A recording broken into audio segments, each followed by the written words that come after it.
afternoon to all the participants, all speakers, and worthy panelists to today's virtual CME, which is being conducted by Society of Obstetricians and Gynecologists of Pakistan. It's going to give us the updates about hyperglycemia management during pregnancy, which will include GDM, type 1 and type 2 diabetes, and also how to advise for patient monitoring and how to involve our patients in their own care. This program is being joined by our worthy speakers for today's session. Dr. Shaila Bakai, the co-chair of GDM Guideline Group and member academic board. Dr. Aisha Sheikh, General Secretary, Pakistan Endocrine Society and consultant diabetologist and endocrinologist at Aga Khan University Hospital. Professor Rubina Sohail, executive member, SOGP and past president, SAFOG. We could not have Professor Rizwana Chaudhary due to certain problem in her family. She has sent her regrets. So we will first of all start our today's session with welcome address of President SOGP, Professor Razia Kurejo. Madam Razia Kurejo with her welcome address for all the members who have joined us today for this session.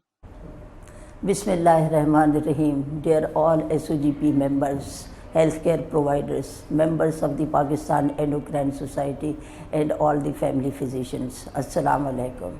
On behalf of SOGP, it is a great pleasure and honor for me to welcome you all today in this very important webinar on diabetes and pregnancy. As all of you know that hyperglycemia in pregnancy is a major public health issue in our country. So SOGP has developed the guidelines about this diabetes in pregnancy, which has been published in the International Journal of the Diabetology. And these guidelines really based on the preconception counseling, screening of the diabetes, diagnosis and the management during the antenatal, intrapartum and postnatal care and the care of the newborn. The aim of making these guidelines is to standardize the clinical practice of all the healthcare providers at their clinics all over the country. The mission of the SOGP is also to collaborate with the other national societies in order to improve the knowledge of the healthcare providers and to carry out the research. So SOGP has collaborated with the Pakistan Endocrine Society in order to improve the knowledge of the diabetes among the diabetes in pregnancy among all the healthcare providers. So today we have conducted with the Pakistan Endocrine Society. SOGP has arranged this webinar on diabetes in pregnancy. I am very thankful to all of the speakers, presenters, chairpersons, both the side from the Pakistan Endocrine Society and SOGP, who have given their precious or valuable time for this today's webinar. I hope from this today's webinar, every one of our healthcare provider or SOGP member or any member of the Pakistan Endocrine Society will get benefit from today's discussion. At the end, I am also thankful to the Roche Pharmaceutical Company for helping us in conducting these type of the virtual webinars. Roche Pharmaceutical Company is always helpful for conducting these workshops, so I am again thankful for this. As all of you know, that the holy month of the Ramzan is coming, and there are a lot of the queries of the patients who are pregnant with diabetes. So I hope today's webinar, everyone will get benefit from this. Thank you so much. Thank you very much, Madam Razia Kurejo. So for the first talk of today, I'll request Madam Professor Shabeen Naz to give us updates and what are our recommendations for screening, diagnosis and management of hyperglycemia in pregnancy. Thank you, Madam.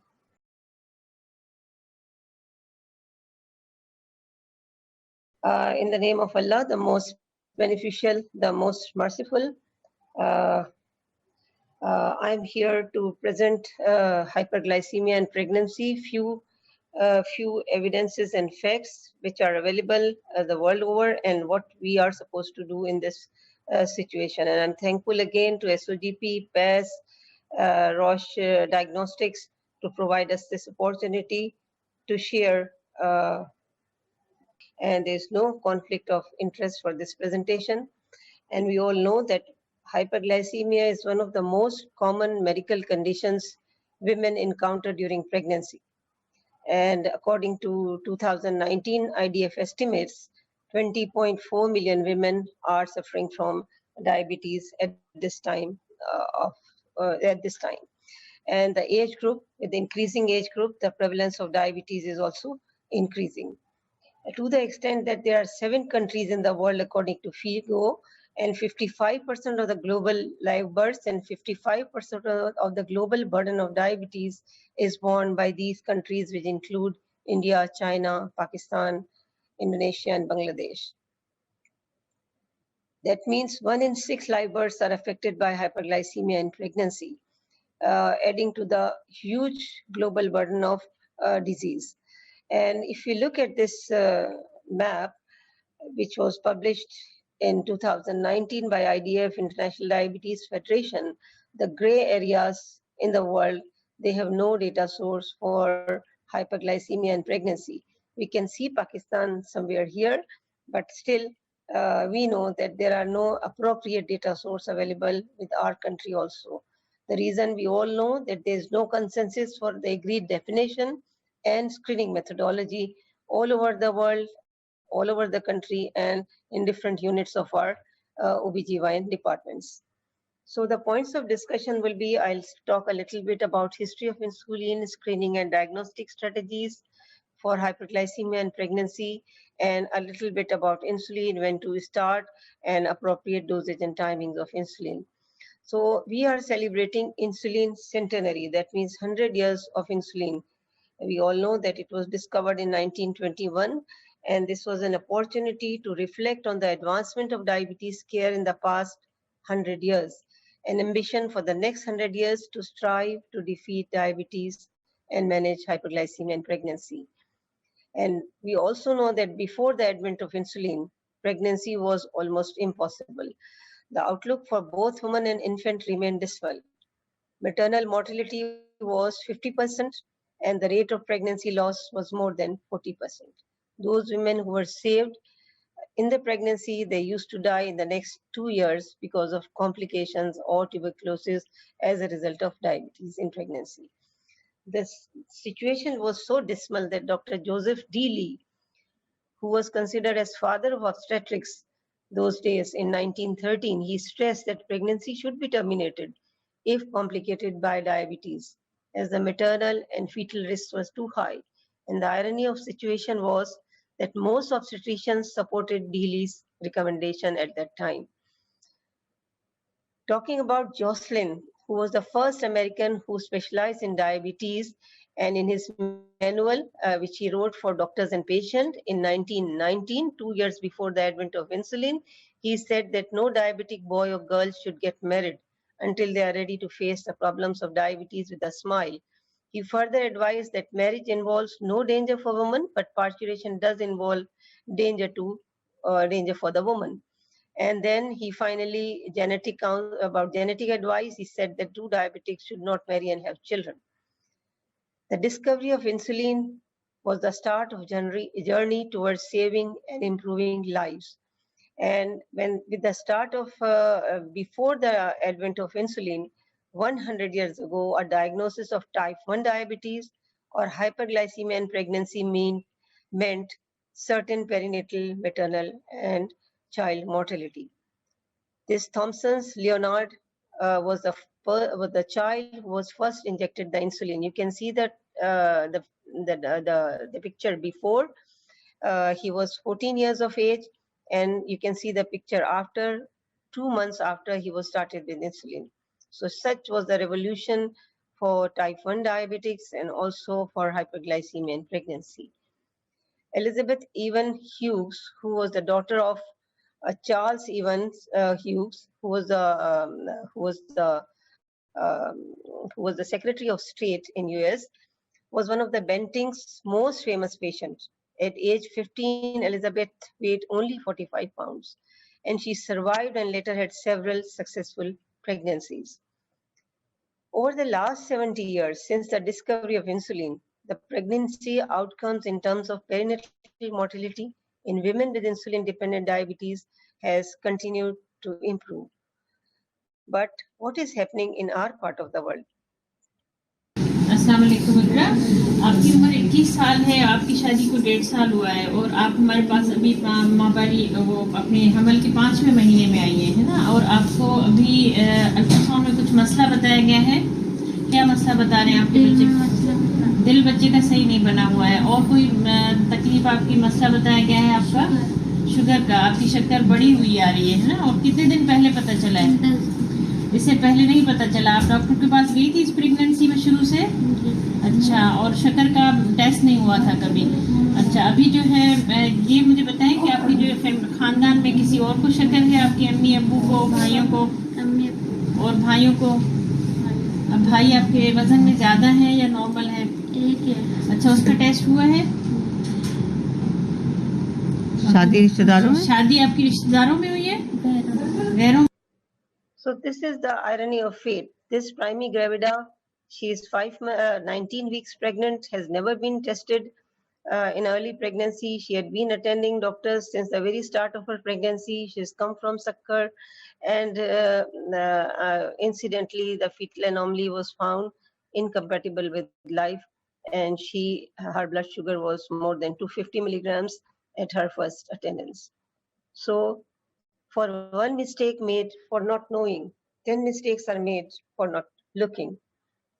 In spite of so many declarations, St. Vincent's Declaration 32 years back, then Colombo Declaration, I very well remember Professor Rubina Suhail was there with us. We were there rather with her, and a document was signed for urgent action and increased focus on maternal health to deal with diabetes onslaught in South Asia. But still, a meta-analysis of 100 studies shows significant association of pre-existing diabetes and adverse pregnancy outcomes. This was published in 2013. And it shows that increased preterm delivery, large gestational age, perinatal mortality, stillbirths, cesarean section, neonatal hypoglycemia, and NICU admissions.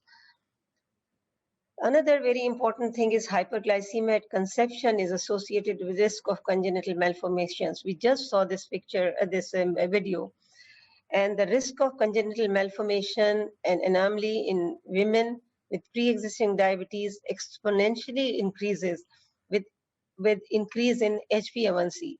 And therefore, periconception HbA1c is very important to know the situation of diabetes control in this women. And this was a population-based cohort study conducted in more than 4 million singleton pregnancies and was published in 2012. So what is the importance of early blood glucose screening in pregnancy? You see, we are emphasizing on early blood glucose screening in pregnancy against the advices which we see in many of guidelines, international guidelines. So at the moment, there are no agreed screening and diagnostic standards as is happening in the world, so is happening in our country. And the reason I am showing these few slides are that the prevalence of overall diabetes, according to national survey published in 2017, 26% people are living with diabetes. And prevalence of pre-diabetes is almost 15%, with overweight 76% and obese 62%. So early versus late screening protocol, how do we justify that? We belong to Asian ethnicity. Obesity, you already had just seen the slide. Higher body mass index, insulin resistance are added risk factors for undiagnosed diabetes in early pregnancy, as we just witnessed in the previous video. And there are many more stories around us in the clinical practice. So women do not come outside the pregnancy for testing. So this increases the need for early screening during pregnancy to identify and treat dysglycemia before the period of rapid fetal organogenesis from 0 to 8 weeks, we all know. And if you miss this period, then diagnosing after that would lead to adverse fetal outcomes. So this study, high prevalence of gestational diabetes mellitus in early pregnancy in Asian Indians, this is the STRIDE study, which is being headed by our very good friend, Dr. V. Mohan from South of India. And he said that the prevalence of GDM is high even during the first trimester in Asian Indian population. And this calls for early screening for GDM among high-risk ethnic groups like Asian Indians. And most of our diabetes data we used to extrapolate from Indian studies so far. So I think we also are Asian and we need early screening for GDM, because early development of GDM is now coming up. It's not somebody is diagnosed at 12 weeks, may not be pre-existing, but maybe a case of early GDM, gestational diabetes mellitus. Another study which we conducted in Pakistan, World Diabetes Foundation and GDM project in Pakistan, we saw that there were 24% of the women were positive for hyperglycemia in the first 20 weeks of pregnancy. This again emphasizes the early screening protocols for hyperglycemia to uncover the women with hyperglycemia. So recommended blood glucose screening, this is very important for all our doctors to understand that at first antenatal visit, all pregnant women are advised a 75 grams, 2 hours oral glucose tolerance test, irrespective of risk factors. That means a universal screening. All women should be screened. And OGTT for blood glucose screening should be done following 8 hours of fasting and 2 hours after 75 grams glucose low. Dissolve in 250 cc of water, and the woman should be advised to drink it over a period of 3 to 5 minutes to avoid nausea and vomiting. And this is again being malpracticed by many of the laboratories, many of the doctors. Still we are asking for random blood glucose, and that has no meaning in pregnancy. And one more important thing is that diagnostic values for GDM are different from diagnostic values of pre-existing diabetes mellitus. So if a woman after OGTT has 1 hour fasting, 92, fasting 92, 1 hour 180, and 2 hours more than 153, any of the above values will be considered as diagnostic of GDM. These values are given everywhere. These are the same as IDS-PG criteria. And if it is a pre-existing diabetes, then the blood glucose values, if it is fasting more than 126, 2 hours, or any random value more than 200, and HbA1c more than 65, will be considered as having pre-existing diabetes mellitus. So there are differences in the values. Please remember these different values so as to treat and identify the women in the right category. Women who have normal blood glucose values on initial OGTT, a second OGTT is recommended during 24 to 28 weeks of gestation.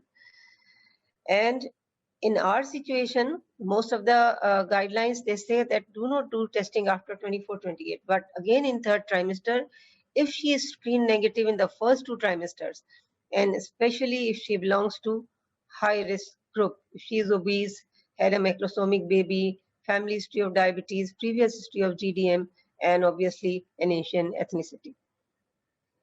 So if it is not possible for the woman to come in fasting state, for an OGTT, then a DIPSI method is advisable, a Diabetes and Pregnancy Study Group India. These are our friends from south of India, Professor Sisaya and Balaji, and they have devised this method that in this DIPSI method, no fasting is required. Again, 75 grams of glucose is dissolved in 250 cc of water, same 3 to 5 minutes of drinking, and a venous sample is taken 2 hours after the glucose solution ingestion. And here, the diagnostic cutoff is 140 milligrams per dm. Now, HbA1c testing is very important. But remember that HbS testing is not recommended for screening and diagnosis of GDM. We just had a patient 2 days back, and she was visiting the OPD with HbA1c testing, and she had previous bad obstetrical outcome. So HbA1c test should be performed during the first trimester of pregnancy to identify and prevent poor pregnancy outcome.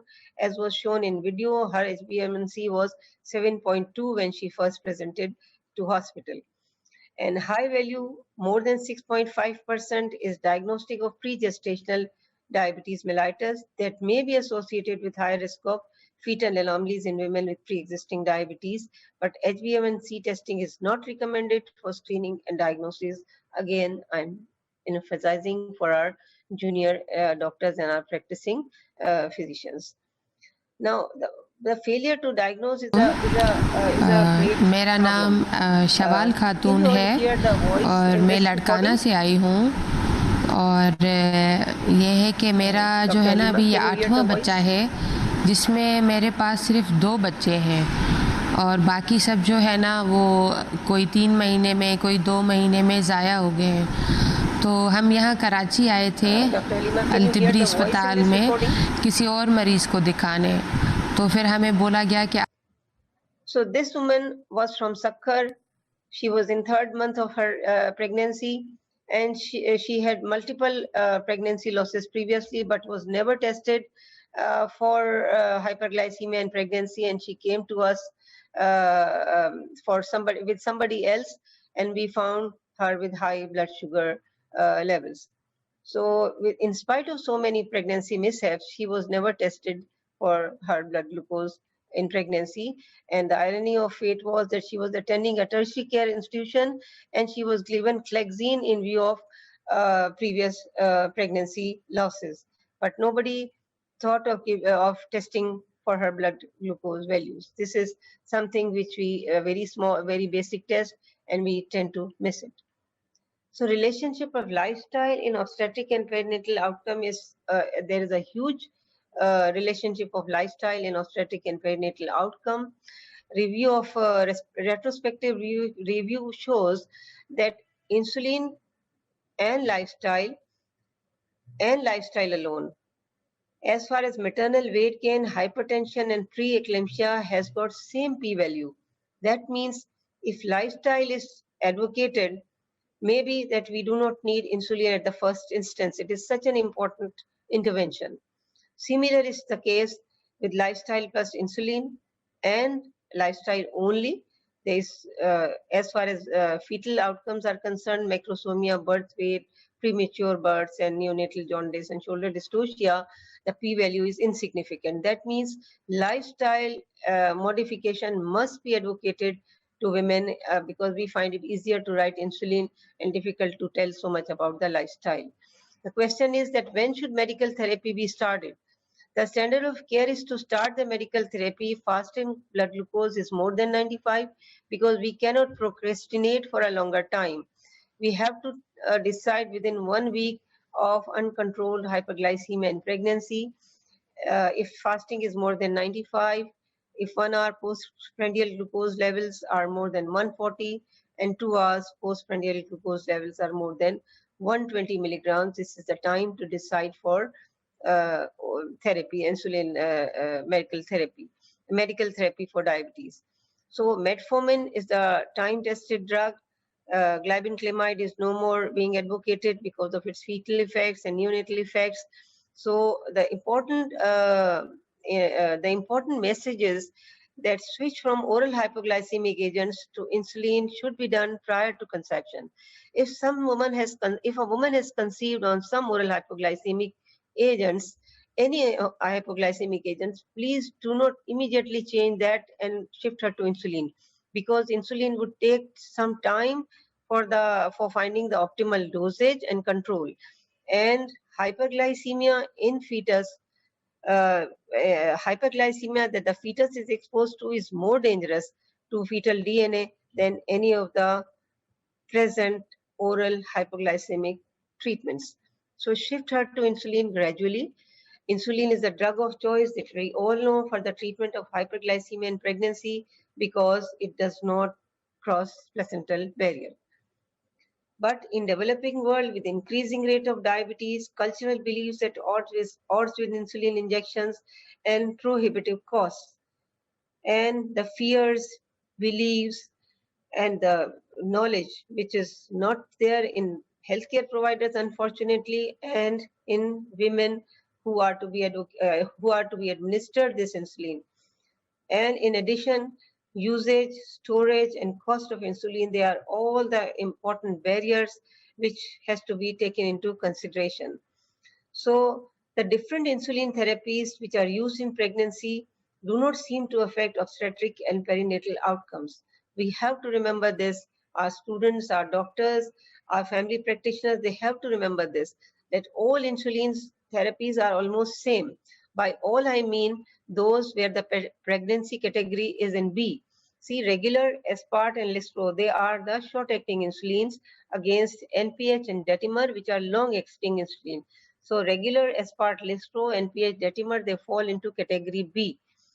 Glargine, there are studies coming up, but let us wait for sometimes more before we finally advocate for the use of glargine. So the best insulin to use is again regular and NPH because of the cost, because of the convenience, and because of convenience of the physicians that they are familiar with the use of regular and NPH. And different insulin therapies as far as pre-pregnancy HbA1c and mean HbA1c in pregnancy do not show any difference. Same is true for the perinatal and neonatal outcome. The p-value is insignificant for different neonatal outcomes in type 1 and also in GDM with type 2. See, their p-value is insignificant for median gestation age, Apgar score, NICU admissions, and hypoglycemia, neonatal hypoglycemia. Major hypoglycemia during pregnancy was similar in insulin Detimer and NPH. Yet they are long-acting insulin. Insulin Detimer is analog. It is good, but again, the cost is a consideration, and that must be taken into consideration before advising. Minor hypoglycemia during pregnancy was also similar in insulin Detimer and NPH. However, aspart may be especially helpful, which is a short-acting analog insulin. It may be helpful in women with hyperemesis or gastroparesis because they can be dosed after a successful meal. We usually give insulin before meal, but if somebody is having nausea and vomiting after she has successful meal, she can be administered aspart because it starts working within 5 minutes of its administration and is particularly effective for postprandial glycemic excursions. So finally, coming to an end, to have a good perinatal outcome, requirements of insulin regimen, combinations and timings in pregnancy need modification. And as pregnancy progresses, we know there is increased fetal demand for glucose, and glucose really crosses the placental barrier, and the progressive lowering of maternal fasting and between meal blood glucose levels increase the risk of symptomatic hypoglycemia. And if you increase this short-acting insulin to meet that, then she is going to have interprandial hypoglycemia. So any insulin regimen in pregnancy requires combinations and timing of insulin injections quite different from those that are effective in non-pregnant state, and that must be understood by the physicians treating non-pregnant subject versus those who are treating pregnant subject. And finally, we have to begin with a dose of 0.5 to 1 unit per kilogram depending on the period of gestation. In excessively obese women with a BMI of more than 35, we may have to start with 2 units per kilogram per day. And we also should remember that basal insulin needs to be less than 50%, while more than 50% is required as prandial insulin, because this is a postprandial hyperglycemia, which we have to take care of to avoid macrosomia in fetus. And insulin requirement in the earlier part of pregnancy needs to be lowered by 10 to 20% because of nausea and vomiting and increased insulin sensitivity, whereas the requirement is 2 times higher in later pregnancy. And anytime if after 24 weeks of pregnancy the requirement decrease, beware. There are only 2 conditions where the insulin requirement decreases: failing kidney or failing placenta. In pregnancy, the later statement is true, that failing placenta needs increased fetal surveillance. So don't feel that the insulin requirement are going down, so she's faring better. So finally, the glycemic targets are more strict to achieve better maternal and perinatal outcome. And this preprandial bedtime overnight insulin glucose levels should not go beyond 99 milligrams per DL. and postprandial peaks must stay below 130 milligrams per DL with an HbA1c of less than 6% if there are no significant hypoglycemia in women. So to address all these issues, SOGP was kind enough to have their trust in us, in our group. And finally, the first guideline for management of hyperglycemia in pregnancy for Pakistan was made with the help of Society of Obs and Gynae. This was endorsed by Diabetes in Asia Study Group and was published in the Journal of Diabetology, that is an international journal, on 25th of December 2020. And this is available online. Please refer to this guideline. If you have any query about the management, it is very easy. Even the nurses can use it, and diabetes educators and other healthcare providers can also use it, and they will find it very convenient to use.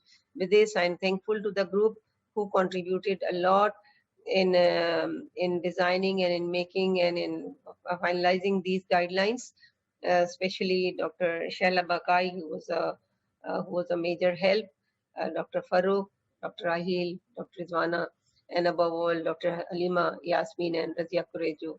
Dr. Yasin Masood was with us. He's a PhD student from Washington University of St. Louis. So in conclusion, first trimester blood glucose screening should be emphasized. Insulin has revolutionized obstetric and prenatal outcomes.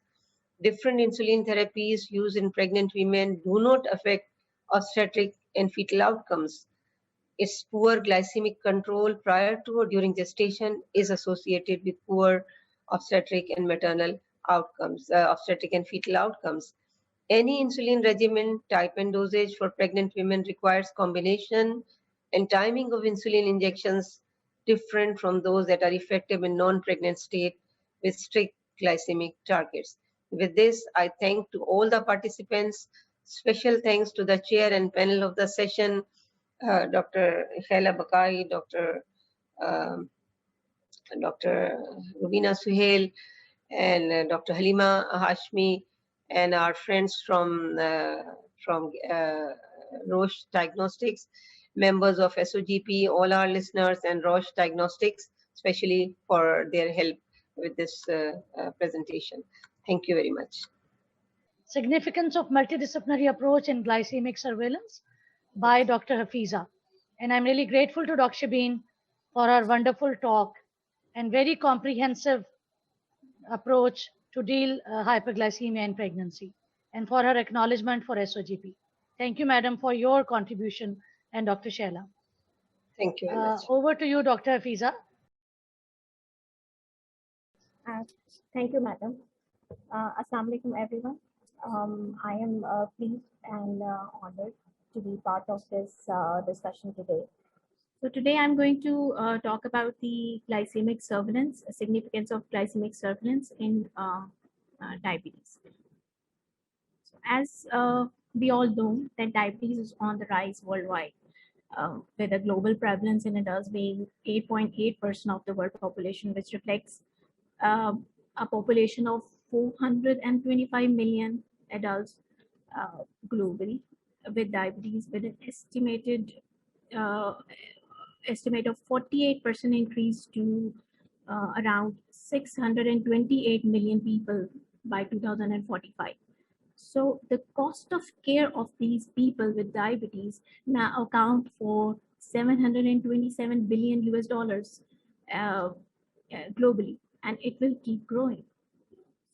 But one of the most alarming thing about this is, in these figures, according to the IDF, that as many as 212 million people who are living with diabetes are not diagnosed or undiagnosed. That is around 50% of the diabetes are undiagnosed. And according to the 2017 facts numbers, in 1 year, in 2017, 4 million people died from diabetes, which ranks it about the 7th leading cause of death around the world. So globally, as we are talking about the diabetes in pregnancy, so globally 20 million live births, they are affected by hyperglycemia during pregnancy worldwide. Again, the figures are from the IDF 2019. That makes it 1 in every 6 pregnancies. So let's have a look at the figures in Pakistan. According to the IDF, Pakistan is the fourth highest number of patients with diabetes, which makes it around the population of 19 million diabetics in Pakistan, and with a prevalence of 17.1%. And every year, 190,000 cases with GDM are diagnosed. Let's look at the local numbers. As Professor Shabin has rightfully pointed out that the local numbers are erroneous. What we see is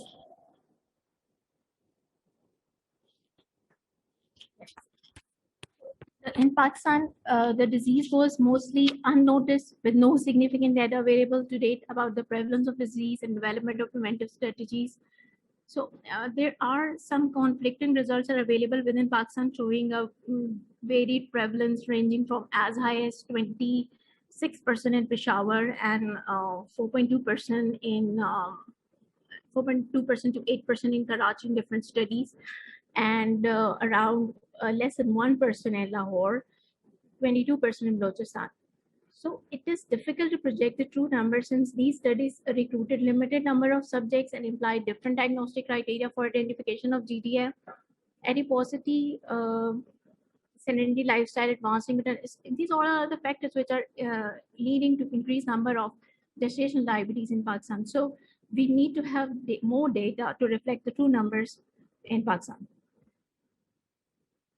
So let me bring you to physiology of the normal physiology of in pregnancy.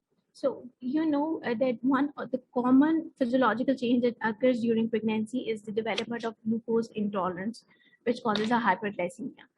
This is referred to as this is a normal physiological change. That normal pregnancy is a state of insulin resistance. So these changes do not reflect a pathological condition, rather than they represent a necessary, indispensable adaptation to meet the energy demands of the fetus to prepare the maternal organism for delivery and lactation. Also, the growing fetus needs the uninterrupted glucose supply for its growth. So this transfer of glucose from mother to fetus is not only it's not insulin dependent. It's mostly through a gradient which is created by low fetus blood sugars, which is less than 20% of the maternal blood sugars, and so compensate or provide for the fetus, the maternal hyperglycemia occurs. In addition to all this, early in pregnancy, the maternal estrogen and progesterone, they increase and promote the pancreatic beta cell hyperplasia and increases the insulin release around 30%. So if you see here that earlier in the conception, the insulin requirements in the diagnosed type 1 or type 1 diabetics, they decline. And when around 16 to 20 weeks, it increases rapidly, about 5% per week to up till the last of the at 36 to 40 weeks, in that time, which is the highest insulin requirement for the patient. So this change of the insulin levels is due to the placental hormones, the HPL, the cortisol, the prolactin, progesterone, estrogen. This leads to the insulin resistance in peripheral tissue. So pregnancy is an increase, is a state of increased insulin requirement. So because this hormones confers the increased tissue insulin resistance as their level rises, the demand for increased insulin secretion with feeding increases progressively during pregnancy. So as the pregnancy progresses, the placenta will continue to develop and more hormones are produced, so it further increases the insulin resistance. It's also a sign of healthy placenta. If the insulin if I tell you that if the patient's insulin requirement is dropping suddenly, it also suggests that placental insufficiency is present. So it accounts for the small for gestational age fetus. It results in placental abrasion or fetal death. So the insulin levels are lowest in the first trimester and highest in the third trimester. So if it is normal, why do the GDM occurs? So if you look at this, that the placenta hormones, which leads to insulin increased insulin resistance, there is compensatory increase in insulin secretion from the mother, so which keeps the blood sugars in the mothers in the normal ranges. If that doesn't occur, if the mother is unable to produce a sufficient insulin to counter insulin resistance, then the hyperglycemia occurs and the GDM occurs. So that is what is going on around the about the pathophysiology and physiology of the normal and the GDM pregnancy. So we'll discuss about the how would we monitor the blood sugars in a diagnosed case, what is the importance, what are the targets, and what are the tools for measuring the blood glucose in the pregnancy. So we usually use SMBG with HbA1c for monitoring and for the holistic management of diabetes, because they both augment each other and help us have more accurate results in terms of target achievement. So what are the glycemic targets in pregnancy according to the ADA? The fasting and postprandial SMBGs are required, and the fasting, as told by Professor Saiba, that the glucose in the fasting target should be less than 95, and 1 hour postprandial less than 140, 2 hour postprandial less than 120. And HbA1c throughout has to be less than 6% for a normal pregnancy to occur, for less association of the gestational diabetes complications. Why is it low? Because as you know that there's a physiological increase in red blood cell turnover. So HbA1c is lower in the normal pregnancy than in the normal non-pregnant women. So that's why the HbA1c targets are redefined, they are created to be lower in pregnancy than the non-pregnant state. But these targets have to be achieved without any hypoglycemia. So if you look at the three main school of thoughts, they are usually they are more or less on the same page. The ADA, the Endocrine Society, and the Society of Clinical Endocrinologists, the three of them recommend almost the same thing. Almost the only difference is the clinical endocrinologists aim for a slightly lower HbA1c and blood sugar levels as compared to the Endocrine Society. So for more or less the targets are the same. So one of the tools we use for the management is for monitoring of the blood sugar is SMBG, self-monitor blood glucose level. What is a structured SMBG? Let's discuss that. So there's a pattern in which is different in each patient. There are three types of events which occur in a diabetic pregnancy. Either there can be hypoglycemia, there can be hyperglycemia, and there can be a normal blood sugar. So for each patient, the pattern differs. So this glucose pattern management is a process of recognizing the glucose patterns, analyzing what is causing out of target readings, and then taking steps to bring reading back into the target range. So it is also sometimes referred to as a pattern control or glucose pattern control. And this process basically provides patient with information to make decisions regarding their diabetes self-management, and also enables the healthcare provider to understand how their day-to-day choices are affecting their glucose levels, and to make the decision which is customized to their needs. So that's how the structure is being made for us SMBG. So structure testing means that the testing has to be at the right frequency, at the right time, and in the right situation according to the information. And these information are needed for better treatment decisions.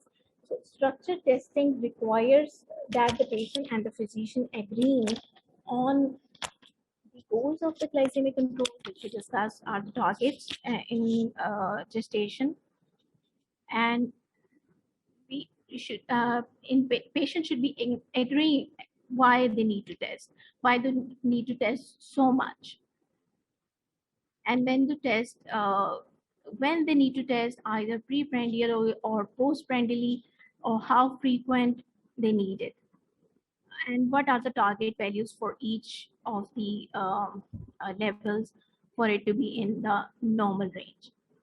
So, and they also have to know that how to report and share their results. So this all the components make it is a structured SMBG, which you should, which your patient should be knowing about. So when you structurally test this, when the patient comes with this structured testing, the pattern analysis is easy. Decision making is according to the testing, and the appropriate action will be taken by the physician. So why is it, why the monitoring is necessary? It encourages the patient self-management, behavior change regarding to the lifestyle choices. When he or she will know that what is what went wrong with eating a high carb meal, he will automatically adjust when he'll see the results that blood sugars are on the rise by frequent checking. He will be she will be more compliant to the plan you have given them. So it is very necessary for informed therapy adjustments, for potentially reduce the glucose variability, and utilize it for it can guide the patient and as well as the physician to process SMBG to make it simple and efficient, and enable better outcome for the diabetes management. So what is the accuracy of the SMBG? Why the accuracy is important? Accuracy is dependent on the instrument and the user. So it is important to evaluate each patient monitoring technique both initially and at regular intervals.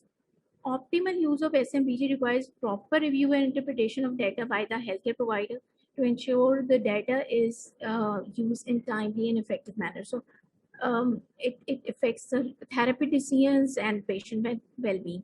So if the accuracy will be poor, so there will be poor recognition of the symptoms of hypoglycemia, poor recognition of there will be increased glucose variability, increased HbA1c.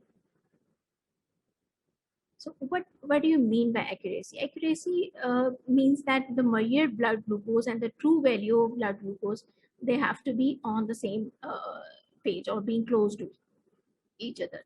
There are basically two signing authorities for this. One is the FDA and the other is the ISO. So FDA defines the accuracy to be the blood glucose meter provide 95% of blood glucose measurement within the 15% of a credible laboratory readings.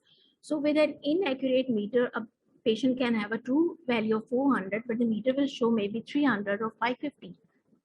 Patient will use, and the decision making will be incorrect. Patient will use medicines incorrectly, will not recognize hypo or hyper. So for more difficult for us to achieve the targets.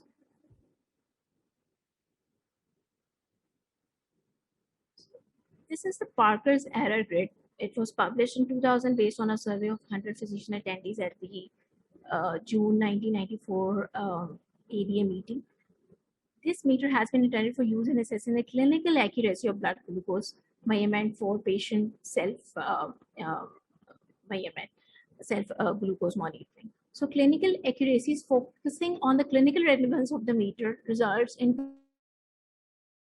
comparison with the analytical accuracy. Gives detailed information about the agreement of the home blood glucose meters in comparison with the reference method. So these were the zones developed, and zone A shows that the accuracy is fine, while the red is that you are in deep waters. So here I would like to, give credit to EchoCheck meters. They fulfill the requirement of analytic accuracy and clinical accuracy. They are ISO certified, which I mentioned as one of the regulatory bodies, which ensures that the patient is using approved meter for accurate blood sugar testing. So another tool for we use in the diabetes monitoring is HbA1c. So HbA1c is has its flaws, but it's for monitoring is one of the important tool to look at, because it gives the average of the last 3-month blood sugars. What is the HbA1c? Basically average glucose in the blood over the 3 months. As the sugars in the bloodstream, you all know that is attached to the hemoglobin in the red blood cells.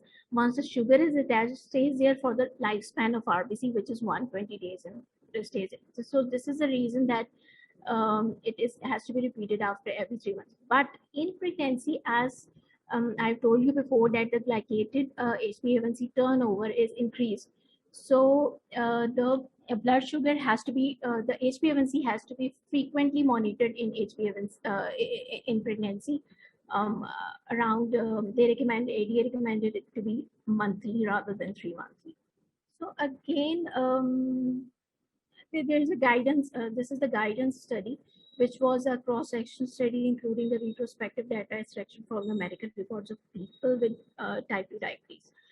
So they use a shared protocol from primary specialist care sites in the following in the 8 European countries, including Germany, Italy, Belgium, and UK. So the data set for analysis comprises 7,597 cases, proportion meeting process and outcome criteria determined. Yeah. So this shows that HbA1c is target achievement for was lower than for the individual. So I'll skip most of the results. So as you know that HbA1c has limitations, so we have to use a tool which needs to be more accurate in terms so that and do not detect the hemoglobinopathies or the HB related problems, so that the accuracy of the HbA1c is not compromised. So I will like to talk about the integrated personalized diabetes management, which is very important in this new era of online patient seeing and data sharing. So it is basically structures the treatment process, which connects the healthcare providers and patients, and basically it gives you a digital tool that visualize and analyze data. What it does is it improves the patient compliance. Also, it has resulted in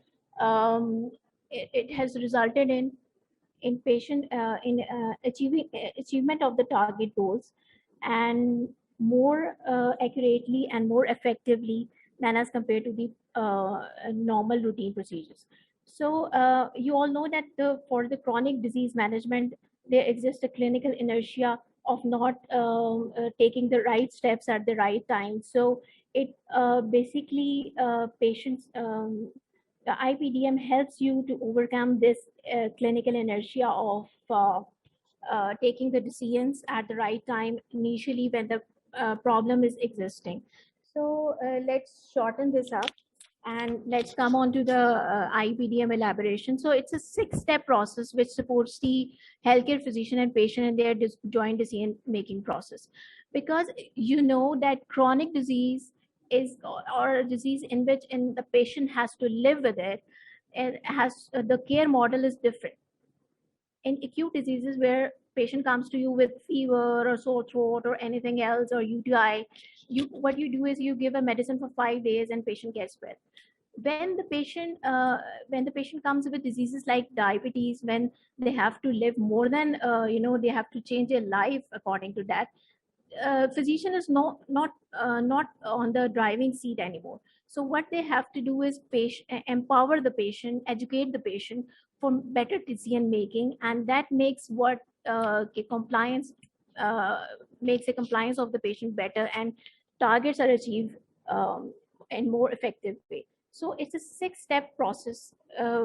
What does is a concept of that structures the treatment process, facilitates communication between the healthcare provider and the patient. So it's a digital tool. Step 1 is the structured assessment and training of the patient. Step 2 is the structured therapy adapted SMPG. Step 3 is structured documentation of that SMPG. And step 4 is systemic analysis of that data which is gathered around. And step 5 is the personalized treatment which is given according to that data analysis. And step 6 is the treatment effectiveness assessment, that you take feedback from the patients that what the problem occurred and where we need to improve. So this is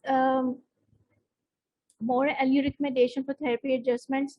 So it leads to the physician-patient dialogue, effective physician and patient satisfaction, and more adherence to the treatment plan and glycemic control. So in this era of the new technology, so it is more easy when you see the patients, when you see your blood sugar control levels or blood sugar monitoring levels at one sheet, at one glance, which is possible by this application, which is given to us by mostly basically they are developed by the patients, and it's basically a smart diabetes tool. Thank you very much, Dr. So Hafiza, it appears for this comprehensive talk. I really congratulate you on bringing in the concept of technology to diabetes care, and having technology as one of the disciplines. So now for the panel discussion, I'll request, first of all, there are 2 questions in the chat box. Let me get the answers for those. One was saying that if there is, Dr. Shabin, I would like you to please respond, because you texted in the chat box Q&A that you will like to answer. That if there is a sudden hypoglycemia in 3rd trimester, would it be harmful for the fetus? So would you like to kindly respond? Thank you, Dr. Halima. Assalamu alaikum. Assalamu alaikum. Thank you, Dr. Halima. सबने आपके wave का जवाब दिया. Yes. Actually, I'm sitting in his office. I understand that. Say regards to him. Yes, over to Dr. Bean for the answer to the question. Yeah. The question was that hypoglycemic if there is a hypoglycemia, yes, in 3rd trimester, would it be very damaging to the fetus? So you said that you would like to respond to that. Yeah. So that's why This is a very, thank you very much, Dr. Halima. This is a very good question. In fact, most of us, they are afraid of hypoglycemia in fetus while treating the mother. So the answer is that, fetus is happy in intrauterine milieu if the blood glucose is above 40 milligrams. It gets in trouble when the blood glucose is less than 30 milligrams per dl in utero. So, and you know that whatever is the blood glucose in the mother, same will be the blood glucose, more or less same will be blood glucose in fetus. So for a mother to to go into that severe degree of hypoglycemia to reach, say, less than 40 milligrams is not possible, because she will seek some food, she'll seek some treatment much before that. So maternal hypoglycemia will for all practical purposes will not lead to fetal hypoglycemia, because fetus is happy above 40 milligrams per DL. It gets Yes, into thank trouble if the blood glucose goes below 30 milligrams per DL I- in intrauterine life. So do Thank not you. worry I for hope fetal it answers. hypoglycemia. Take care of maternal hypoglycemia. Okay. So minor and major Hypoglycemia degree of, basically which I borders, said yes. earlier, major degree of hypoglycemia. Minor degree of hypoglycemia is blood glucose below 70 milligrams, and major degree of hypoglycemia is blood glucose below 54 milligrams. I think Dr. Aisha will agree with these levels. Thank you. So fetus is not will not jeopardize if you treat maternal hypoglycemia and look after her blood glucose. Thank you.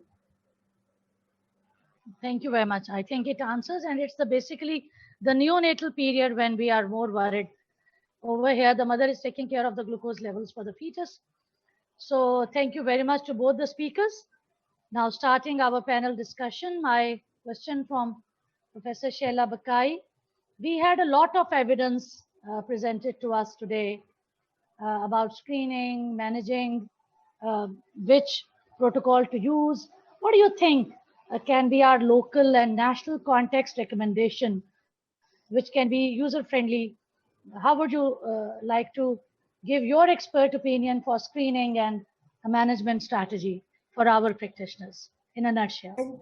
Thank you, Halima, for a very practical question which needs to be applied universally and in a unified way. We need to have a unified strategy, and I would recommend the one-step 2-hour 75-gram OGTT to be applied early in pregnancy in the first trimester at the booking visit, irrespective of risk factors.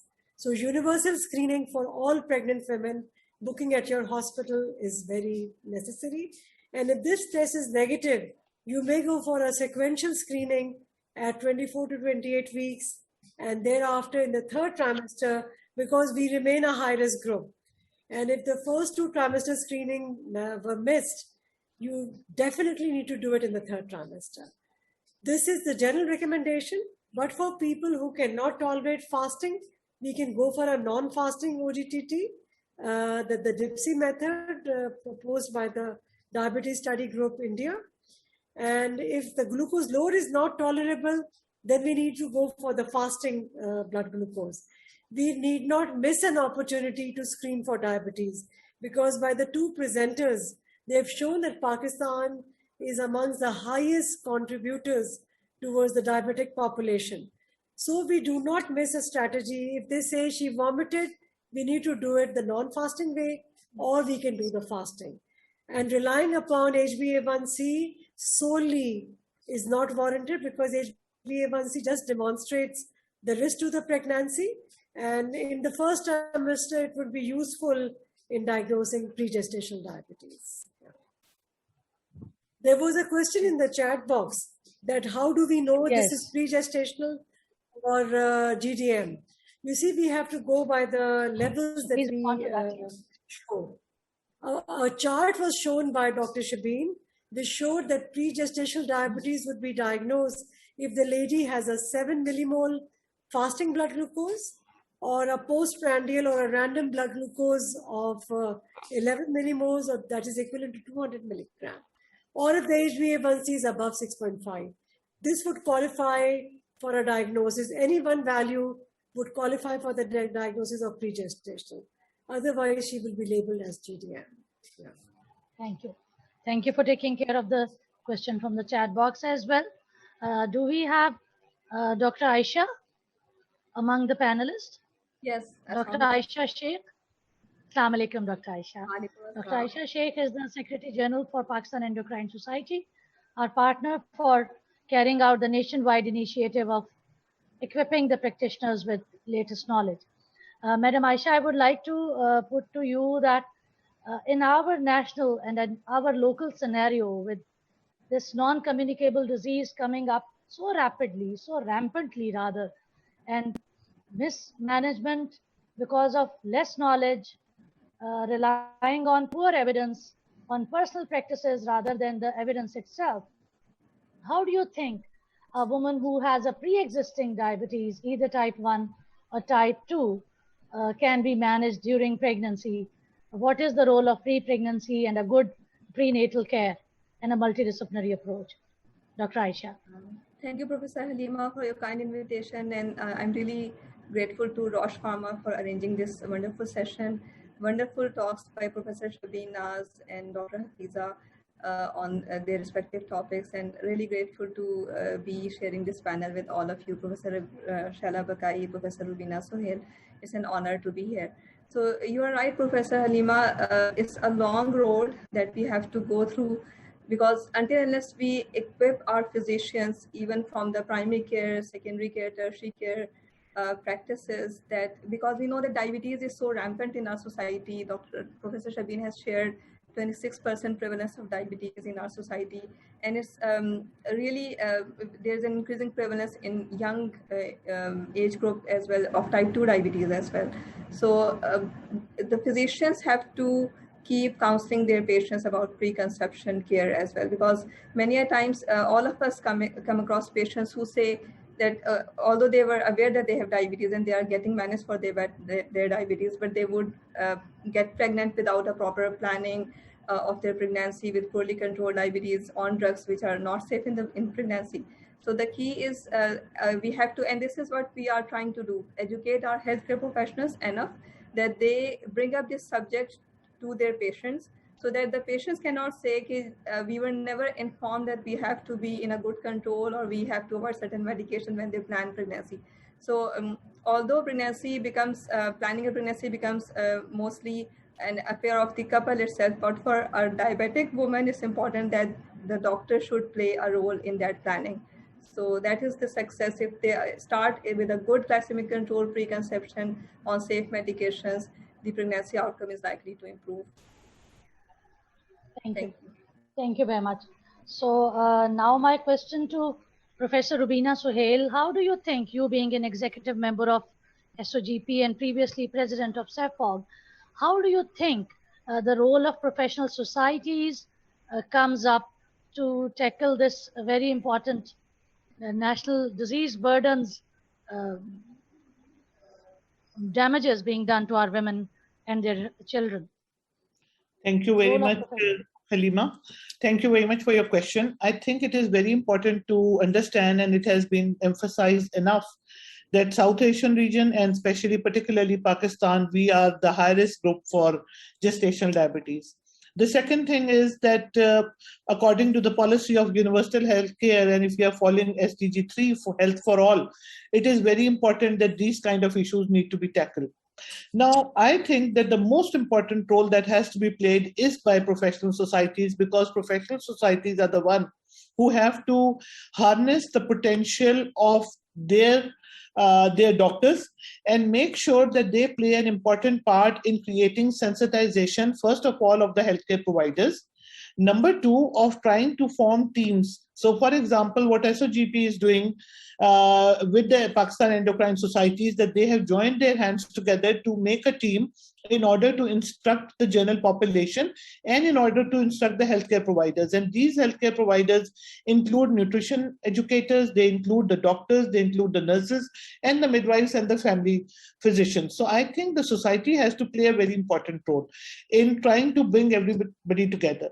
The second thing I want to say is that if you take the example of Bangladesh Society of OGBYN, the government does not do anything till it is recommended by the OBGYN Society. So SOGP needs to take a leadership role in management of diabetes and screening for diabetes, trying to tell the government that it is very important to screen for diabetes at all level of healthcare facilities, whether they are government or private, but in primary healthcare settings, in secondary settings, Are we really doing enough? The answer is no. So we need to negotiate with the government and to make sure that the government understands that they have a role to play in screening for diabetes at those facilities as well, because government is promoting 24/7 facilities where birth facilities are available and where antenatal care, so as to say, is being provided. So in order to improve the quality of antenatal care, we have to ensure that screening for gestational diabetes should be there for all. You know, when you sit in a final professional examination, most of the candidates say that they're going to screen only high-risk women. So this is coming from the gynecologist. We have to ensure they have to screen everybody. Thank you. So, Madam, that's why SOGP has recently launched the GDM registry, and the group is working very hard on that. Thank you very much for being a part of it. The registry form has been piloted, and we are hoping a better data collection. And if data is there, then we can convince our ministries and governments and policymakers to take some steps. Thank you very much for bringing in these very salient and significant steps to be taken. Dr. Shaila and Dr. Aisha, as Ramzan is coming up, so would you kindly, in a sentence or two, both of you, give us some message for our practitioners? How can they make their treatments of hyperglycemia and pregnancy patients better during the month of Ramzan?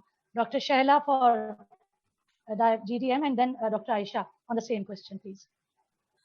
There is no barrier to fast as per se, because it's a religious belief.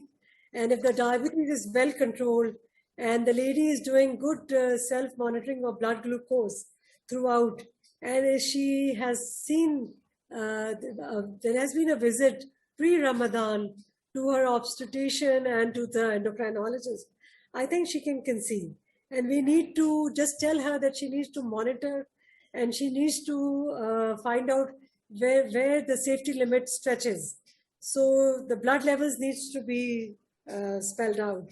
At this juncture, I would also like to take an opportunity to sort of summarize the treatment for diabetes.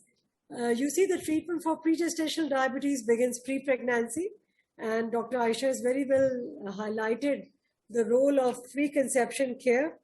Every girl who is a known diabetic needs to be counseled from puberty, that she needs to visit whenever she is planning a pregnancy, because the major contributors to the workload increase or the diabetes load is the pregnancies are not planned, and these women do not follow up postpartum. So these are the two most important things that we are missing. That is why we say that pregnancy provides us with a unique opportunity of educating all these women so that they adhere to their lifestyle changes throughout, and they are educated for continued blood glucose monitoring postpartum as well.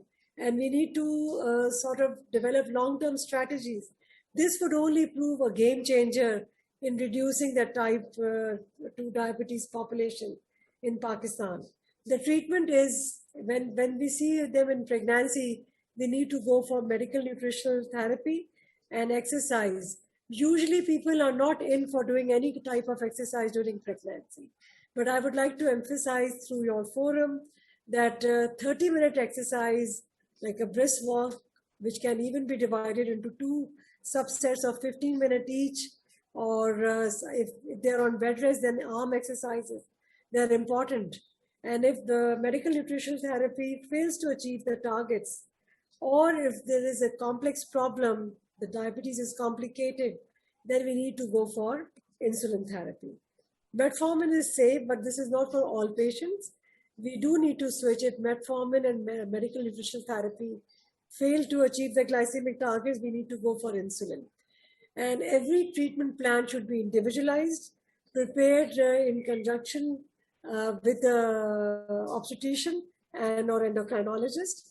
And we need to tell them how important it is to monitor blood glucose levels.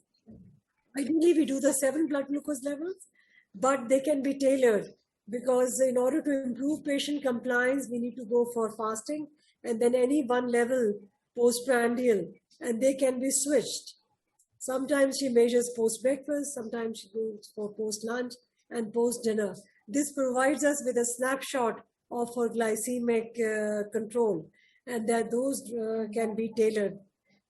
And we would like to for her as well. plan the pregnancies. Yeah. I think Aisha can go for the Ramadan thing again, if she wants to add anything. Thank you so much, Dr. Sheila. Yes, Dr. Aisha, please. So for Ramadan, I would like to comment that we know that even for women who are not having diabetes, actually the religion gives them exemption when they are pregnant or breastfeeding from fasting. So this is an exemption that women should use. The other thing is that if someone still insists that she needs to fast, one of the major principles of medical nutrition therapy when we are managing hyperglycemia in pregnancy is actually to avoid fast and feast. And during Ramadan, we know that Ramadan for whole of the Muslim world is actually the month of fasting and feasting. So what will happen is that during Sahar time and at Iftar time, she will be taking big meals, after which there is a chance of postprandial spikes. So what the current IDF-TAR guidance recommends is that if a woman is on medical nutrition therapy alone or metformin, well-controlled, testing her blood glucose, maybe she can allow to fast, considering that she still is in a moderate risk category. But for women who are on insulin treatment, they fall into the very high risk category where the medico-religious recommendation is actually against fasting. So, and then the woman should be actually counseled that if her fasting gives any harm to the baby, then she should be answerable to Allah subhanahu wa ta'ala one day. Because the baby is in her womb right now, but it's an individual person. The health of the baby should not be compromised because she just insists on fasting despite medical advice against fasting. Thank you. So, Dr. Halima, can I add just one or two sentences? As Dr. Aisha has just said, that pregnancy with diabetes fall into high risk, very high risk category. If you look at the DAR classification, and women should be advised not to fast, and if they fast, they should be ready to break the fast. Rather, they should do SMBG 6 times a day, and they should be ready to break the fast whenever they have hypoglycemia less than or around 70 milligrams per DL or hyperglycemia more than 250 to 300 milligrams per DL. But anyway, religion and medicine both exempt them to fast, especially if they are diabetic and they are pregnant. Okay, so the individualization of the therapy, is the key. Thank you very much to all the panels. Dr. Hafiza, would you like to add a few words to this discussion?